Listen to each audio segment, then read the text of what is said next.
Say it. Say it, baby. Love you, Bob. Love you too. Hey everyone, Justin Crumley here with the Cujo Productions channel. Welcome to another edition of The Film Cave. Today we're going to be talking about One Battle After Another. This was directed by Paul Thomas Anderson and it stars Leonardo DiCaprio, Teyana Taylor, Chase Infinity, and Sean Penn.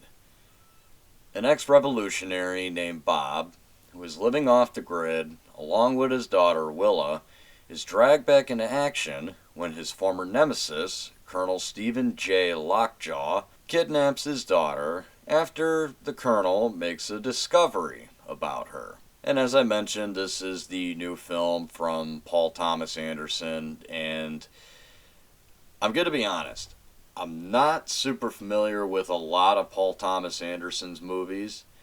I'm not an expert in a lot of his cinematography or how his movies go, or if they're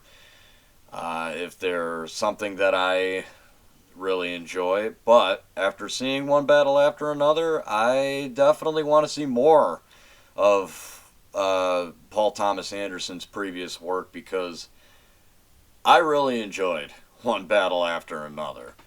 Now, it's a very long film. It's almost 3 hours. Really, it's like 2 hours, 46 minutes. And you do kind of feel that runtime for the most part.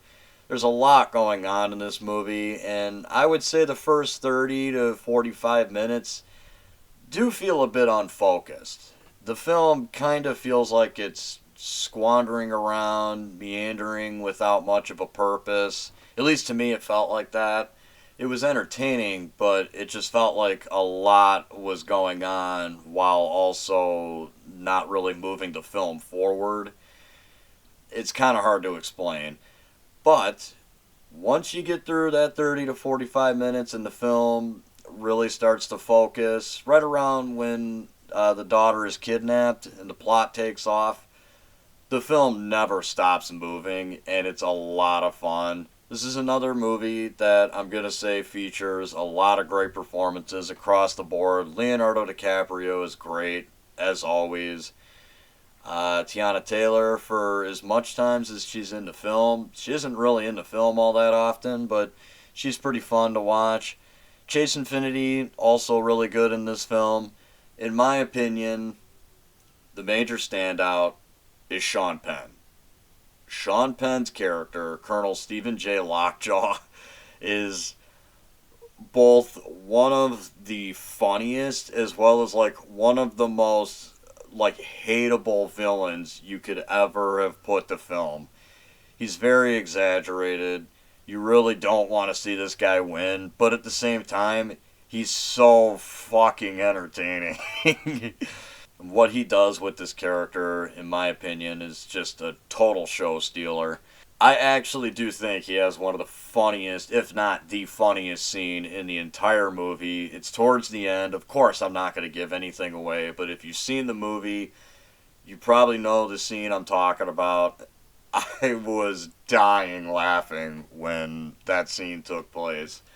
After everything that you watch this character do, for him to do what he tries to do later in the movie, it's good stuff. It's a really, really good movie. I had a really great time with this one. It's very long, 2 hours, 46 minutes, so I could definitely understand why some people would not want to sit through and watch a movie that's almost 3 hours long, but I would say once you get past the first half hour, 45 minutes, the film just absolutely takes off, and it never loses its footing at all. The performances across the board, really great.